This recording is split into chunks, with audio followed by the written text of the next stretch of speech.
Paz seja convosco, um excelente momento para nós de estudo, né? mais um vídeo da nossa lição bíblica sabatina Monte das Oliveiras, né? Cumprimento do pastor Marcos, a paz seja contigo. Amém. Né? Paz seja com todos. Amém. Nossos irmãos estão nos ajudando, né? O cooperador Rodrigo, né? A irmã Reine também hoje aqui está, né? E nós agradecemos a Deus por esta oportunidade. E tem sido momentos assim bem edificantes, né, que nós temos olhado para a palavra de Deus com muito cuidado, muita reverência, né, muito temor e muito carinho, para que a gente possa, né, sob a direção do Espírito de Deus, entender os fatos que estão ocorrendo em nosso tempo, que ocorrerão, né, mais à frente, e aquilo que já se passou, que traz luz e muita verdade e muita bênção para nossas vidas, né, que nós vemos nas Sagradas Letras. Nós temos neste sábado, 7 de setembro de 2019, uma lição com o tema A Grande Tribulação. Né? Trata-se de um tempo de angústia, um momento muito difícil e muito controvertido, com muitas teorias, com muitas possibilidades, se nós formos olhando o que as doutrinas e as igrejas ensinam. Mas vamos olhar para a palavra de Deus e vamos ver o que o Senhor tem para nós. Né? Nós estamos vindo, pastor, de uma sequência de lição, né, que aqui poderia, na verdade, ser até a parte 3 da lição Princípio das Dores. Né?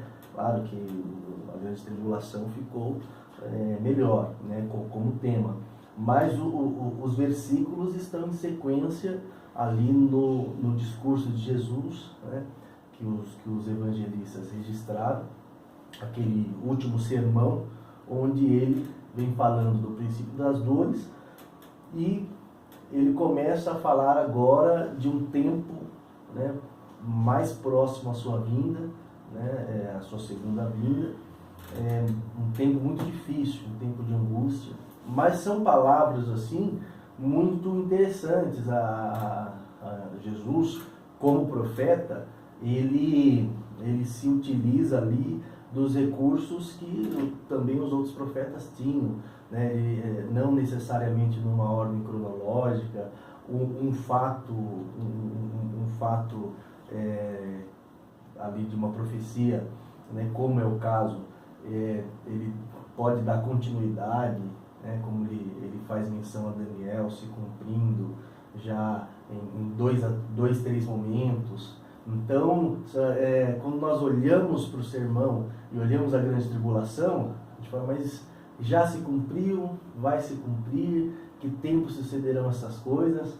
Porque a linguagem, ela é profética, né, mas ela tem assim, um simbolismo muito grande, ela tem uma parte histórica muito grande.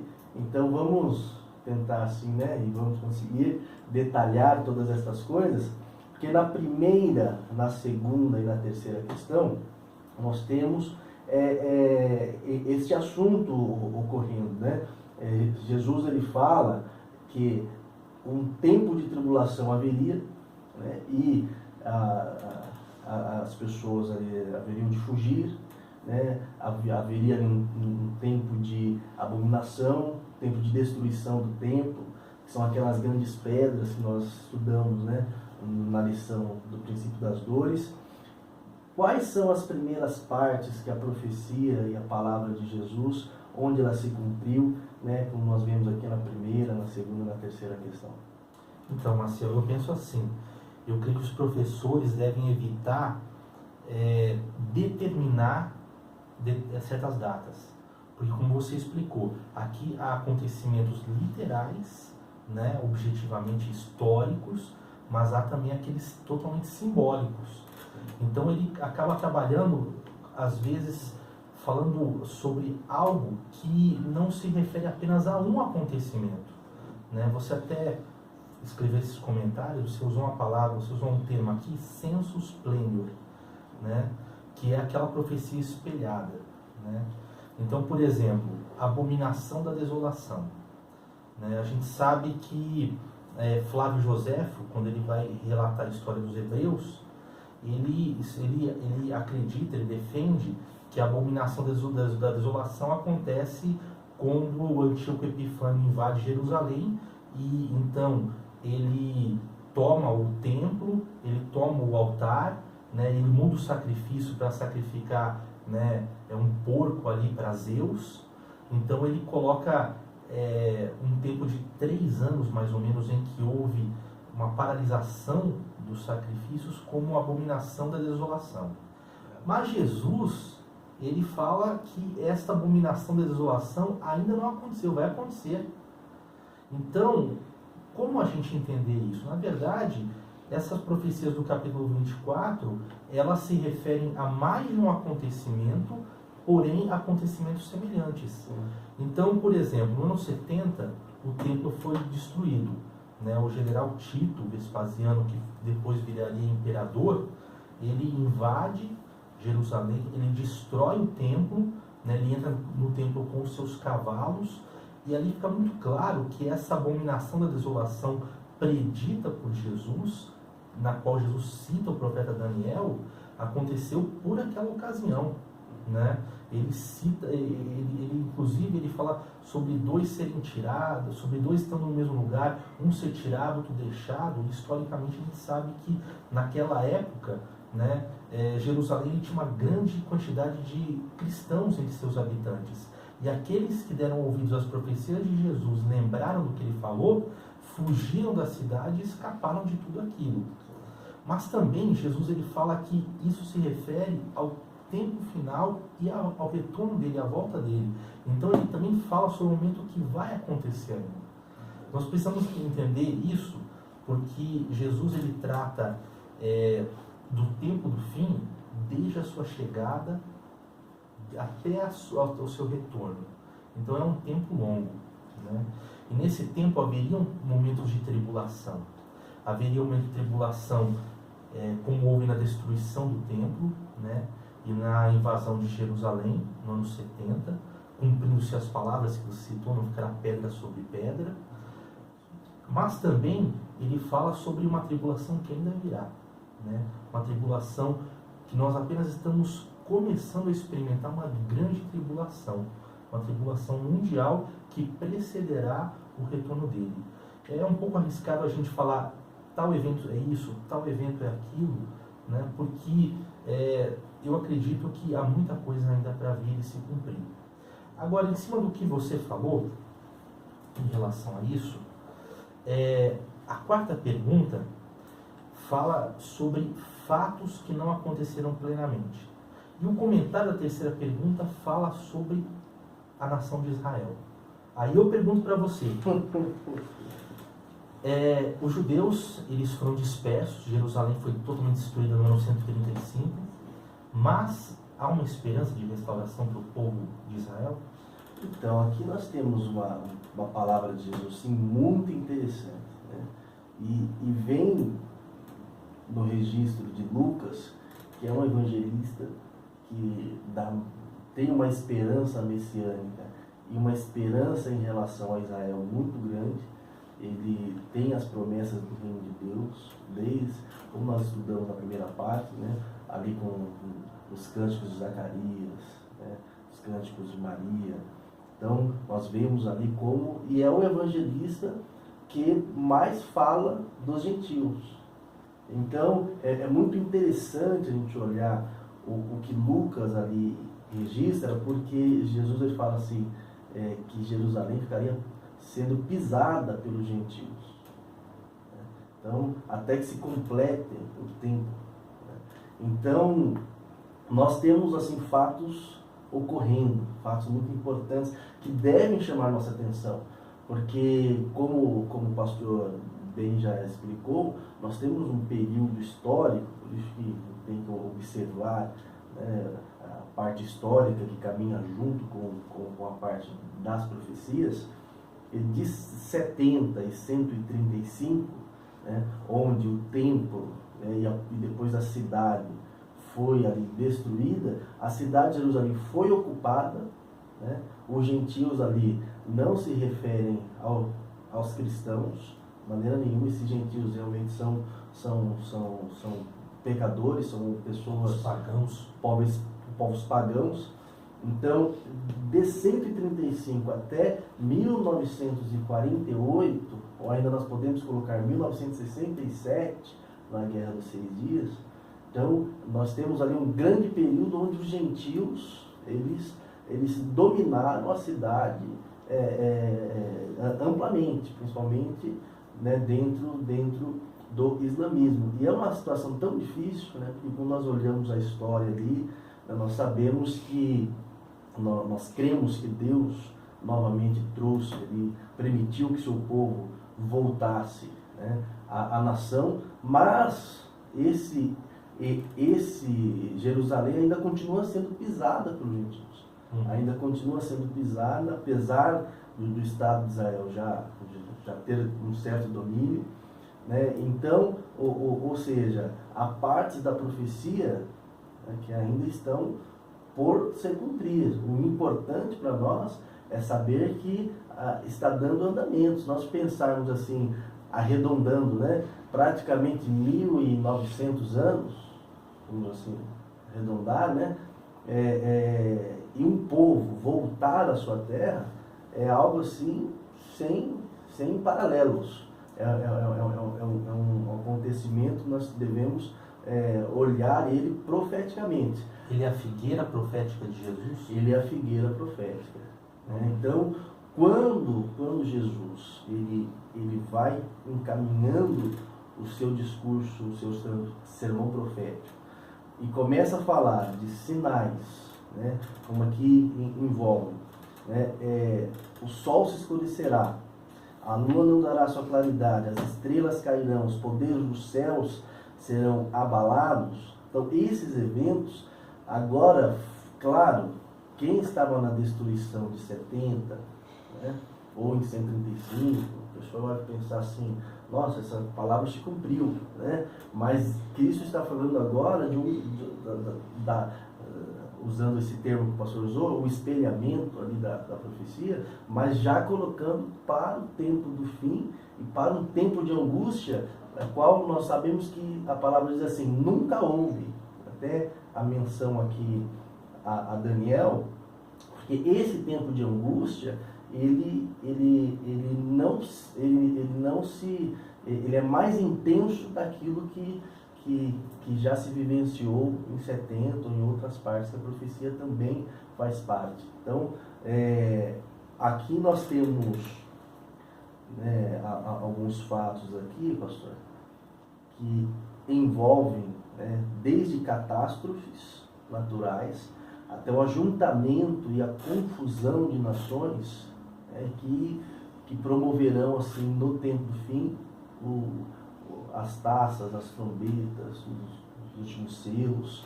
Então, esse é um tempo assim, muito difícil para o povo de Deus, mas é um tempo necessário para que o Senhor retorne. Agora, você falou aqui sobre os sinais.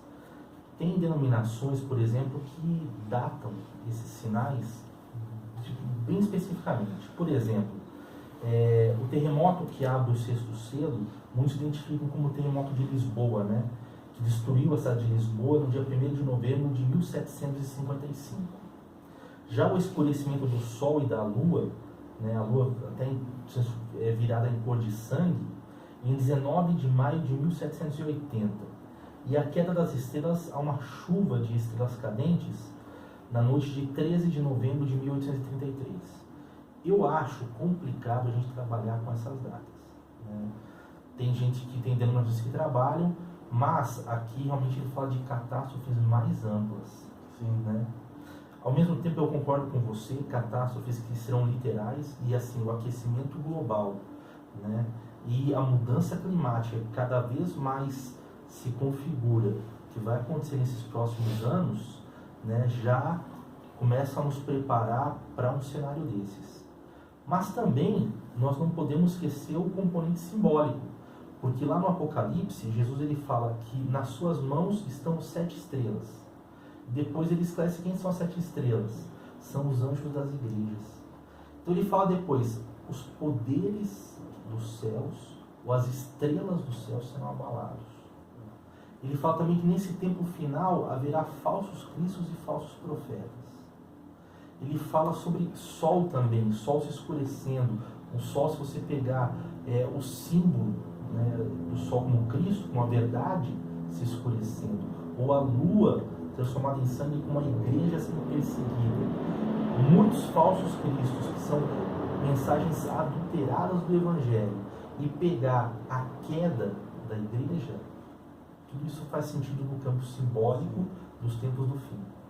Mas nós vemos pelo Apocalipse que não vai ficar só no campo simbólico. O sexto selo que é mencionado aqui na quinta pergunta, ele fala realmente sobre catástrofes literais. E o que nós temos assim, conversado com muitos irmãos, né, às vezes nas nossas conversas, assim, principalmente no momento da lição, o que nós temos de mais importante é esclarecer a igreja que o Senhor está no domínio do tempo, né? Ele está no controle da história e Ele está agindo em favor das palavras que Ele mesmo disse. Né? E evitar marcar datas. E né? evitar marcar datas. Porque o tempo do fim é esse tempo todo. Esse tempo que nós estamos vivendo, desde que acabaram-se o tempo dos 144 mil, né, que era um tempo de paz, é um tempo de tribulação.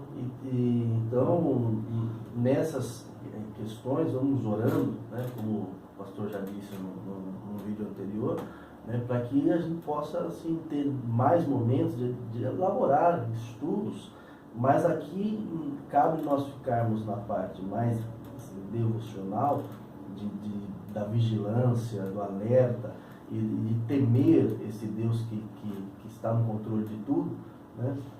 Porque senão a gente, fazendo a aula ali, perde um tempo valioso, né, em algo que nós precisamos realmente nos aprofundar melhor, até porque o objetivo da lição não é, digamos assim, esclarecer plenamente os selos, né? Uhum. Isso pode ser feito num outro momento. Estudo específico, né? Estudo específico. Mas saber que Deus ele tem fatos se desencadeando até a volta dele. Agora, uma coisa nós podemos ter certeza. Eu te pergunto para que você esclareça. A igreja passará pela grande tribulação? A igreja passará pela grande tribulação. Esse negócio de haver um arrebatamento secreto e ficar lá no céu só de bituca, só olhando, é fantasia. Sim. Então, como né? Desde o primeiro estudo deste semestre e também em alguns estudos do semestre anterior, nós acabamos assim, passando próximo de uma doutrina, né, que são os dispensacionalistas, né, mais caracterizado, né, pelos movimentos pentecostais e neopentecostais, né, que estão presentes nas novelas, então, nos filmes, né, e principalmente nos hinos, né, que de vez em quando a gente, infelizmente, vê ou ouve, né, sendo entoado na igreja. E assim, a dificuldade é nós cantarmos, pensarmos ou pregarmos algo que não ocorrerá. Então, claro, nós vamos na próxima lição falar mais dos erros que nós devemos evitar do dispensacionalismo, mas aqui cabe um esclarecimento, porque um dos pontos fundamentais é o que? Há uma multidão de crentes esperando serem a qualquer momento arrebatados, arrebatamento secreto, né? Ser secreto, e indo para as delícias do céu, e sumindo a igreja da terra, segundo eles argumentam, o Espírito Santo deixará de operar, né, e ocorrerá agora o desencadeamento da grande tribulação, que, segundo eles ensinam, durará 7 anos, e é uma situação tão complicada assim na interpretação bíblica, porque não fica restrito apenas a pensar que a igreja não passará pela grande tribulação, mas também questão de encaixar os acontecimentos finais dentro desses 7 anos, dentro da grande tribulação. Por exemplo, nós temos aprendido que os selos, eles já estão sendo abertos e se cumprindo. Para eles, depois que a igreja será arrebatada, ou seja, a igreja não passará pela grande tribulação, a igreja não vivenciará esses momentos, segundo eles argumentam, aí que os acontecimentos de Apocalipse começarão a se desenrolar. Segundo essas doutrinas argumentam, né, ali do capítulo 3, quando fala da igreja de Filadélfia, né, de Apocalipse, até o capítulo 19, tudo que acontece entre esses dois capítulos,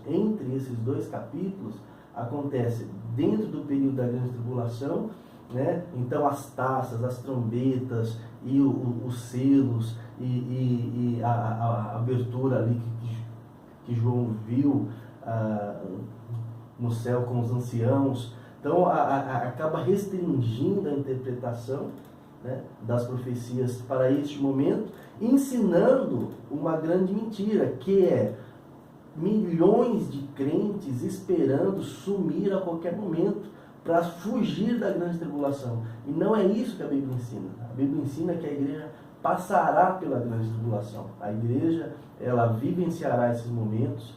É um momento muito difícil, é um momento que nós passaremos, né, se Deus assim nos permitir, nós passaremos por um momento assim de muito estreitamento das doutrinas da verdade, e é o que nós já estamos vendo, né? Nada indica que diminuirá o número de igrejas, até por isso na última pergunta, né, é dito dos falsos profetas, porque apesar de haver uma grande tribulação, a igreja verdadeira, ela passará pela grande tribulação, mas as falsas religiões, elas estarão ativas, estarão em união.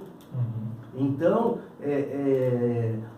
quando nós pensamos na igreja passando por esse período, nós estamos falando da verdade sendo testada na nossa vida, nos nossos corações e na igreja.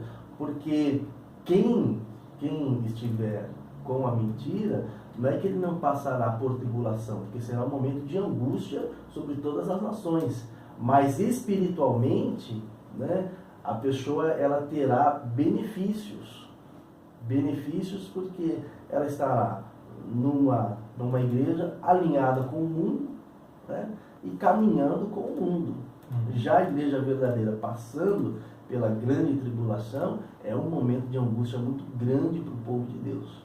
E a gente entender também que a igreja verdadeira você tem que somar os gentios convertidos com os judeus que estão sendo restaurados, né? E logo vai haver um momento em que a porta da graça da salvação se abrirá para eles, né?